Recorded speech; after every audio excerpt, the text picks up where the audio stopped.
Nakakabigani ang dami ng usap-usapan sa mundo ng showbiz nitong 2023, kung saan ang kilalang mga personalidad ay naging laman ng mga kontrobersya na agad namang nag-viral at nag-trending.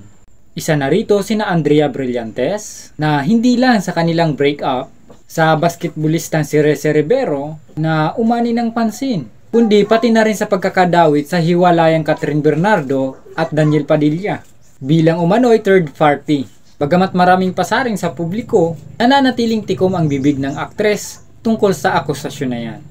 Hindi rin magpapahuli si Paulo Contes na patuloy na pinagtutuunan ng pansin, lalo na ng mga basher online, ang isa sa mga bagong host sa Itbulaga. Si Paulo, pa-victim. Scripted ka naman kasi may binabasa. Ayan. Ay, ang tawag po dyan ay teleprompter. Nilalagay po talaga namin yan para hindi namin makakalimutan ang mga gusto naming masabi sa inyo. Okay? Kasi baka hindi mo alam eh. Pagkatapos ng TVJ, ay nagbigay pa ng mas maraming usap-usapan patungkol sa kanya.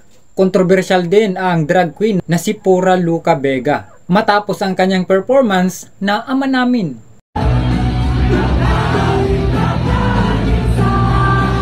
Meron pang mga ilan pang performance na nagresulta ng pagkakaroon niya ng kaso, pagkondena sa kanya ng ilang mga relihiyosong grupo. Ngunit nanindigan si Pura Luca Vega na walang mali sa kanyang ginagawa, kundi ito ay isang art lamang. Kamakailan nga ay na-dismiss ang isang kaso patungkol sa kanya. I stand by what I said that when you're doing drag, kasi it's a form of storytelling. So it's really just telling a story wherein I envision Jesus being one with the queer people.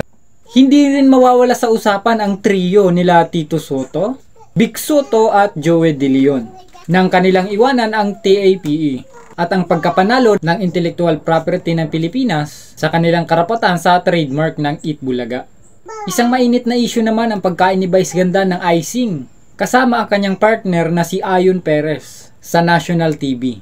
Ang pangyaring ito ay umabot pa sa pamunuan ng MTRCB at naging dahilan ng pagkasuspende ng kanilang programa na ito nga ay ang It's Showtime. Mapapansin din ang tila paglayo ni Richard Gutierrez at Sara Labati based sa kanilang post sa social media. Bagamat walang kumpirmasyon, marami ang naniniwala na hiwalay na sila. Ang insidente naman sa isang bar sa poblasyon sa Makati kung saan nasangkot sa away si Aura Briguela at nauwi sa pag-aresto sa kanya. Isa rin sa nag-highlight na mga kontrobersya sa taon. Makailan lang ay nagpakita na ulit ito sa publiko matapos ang ilang buwan na pananahimik sa social media. At hindi rin nakaligtas sa controversial issue ang mga kapuso star sina Harlen Budol, Rob Gomez at Bianca Manalo. Matapos mag-viral ang leak ng mga screenshot ng kanilang mga conversation, naglabas ng mga pahayag sina Harlen at Bianca para klaruhin ang issue. Isa rin sa tumatak sa mga balita ang hiwalayang Catherine Bernardo at Daniel Padilla noong November 30. Bagamat maraming teorya, pinili na lang ng dalawa na wag nang idetalye ang kanilang dahan-dahang hiwalayan para na rin sa respeto ng kanilang pinagsamahan. Yan ang kwento, mga balita natin ngayon. Don't forget to subscribe.